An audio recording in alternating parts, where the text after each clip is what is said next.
Hey YouTube, it's me, Ashley, a girl in her flowers, and welcome to my channel. Let me turn this music off.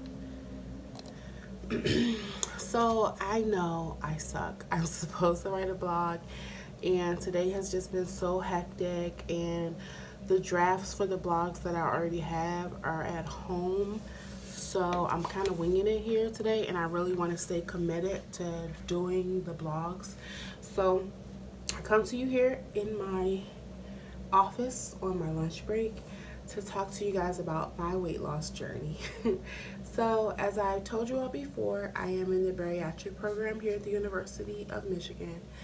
Um, and I am just starting out. So, this is kind of how it goes. I started in January um, with my appointments there. I have been considering gastric sleeve for quite some time. I kind of feel like weighed down by my weight, honestly.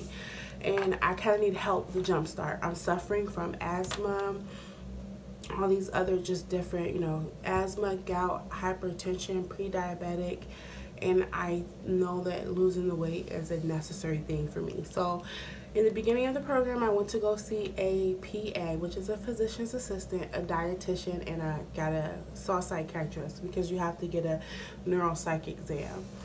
And from that, I got additional appointments. So they ran some blood work on me so that I was extremely vitamin D deficient as well as iron deficient. So I'm anemic.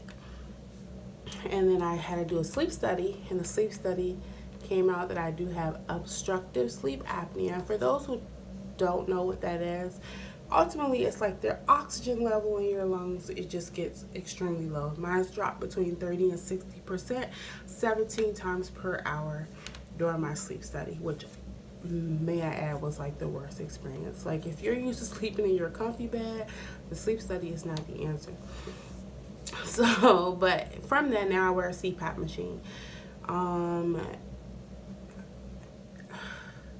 So I have like a love-hate relationship with my CPAP machine so far. It leaves this like mark on the side of my face. It makes my skin really dry, but I sleep much better and I don't snore when I have the CPAP machine. And then I also have to get some tests done on my heart, which are coming up in May.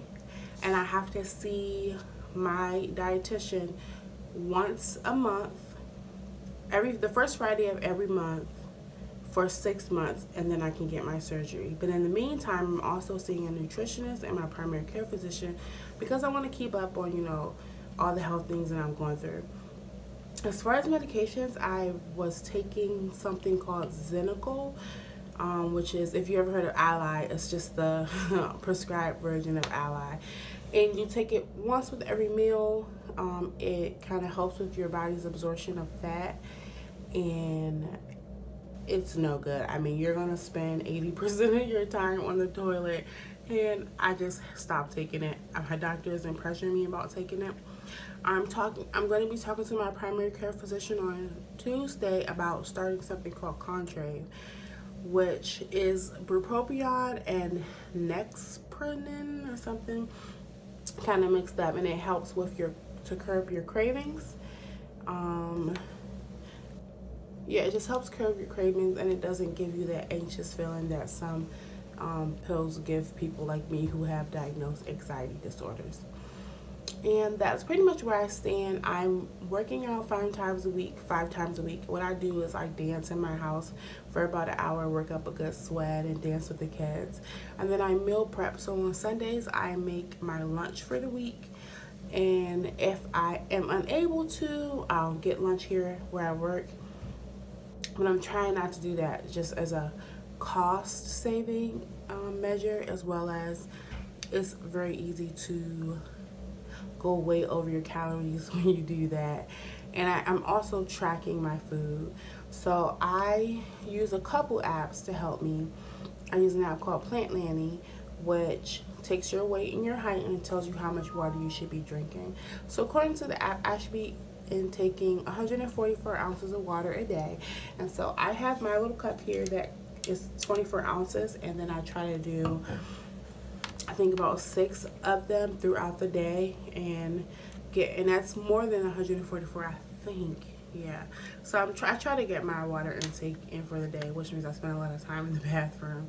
And then I also use something called Bariatrics, which is an app for people who are in the planning for having bariatric surgery, or anyone really, because it just helps you track your food, like MyFitnessPal and Lose It, apps like that. And then also with my program, I'm attending some classes.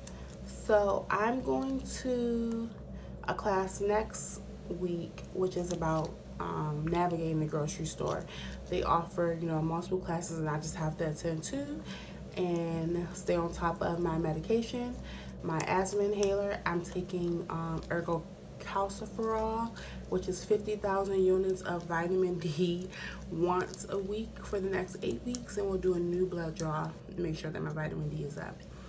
And that's it. My plan is to kind of keep you guys updated, especially after my appointments that I have once a month, so you can kind of help me along the way. I think right now I'm struggling with my cravings for sweet food. I just love chocolate and ice cream, and I'm working on my self-control and redeveloping my relationship with food.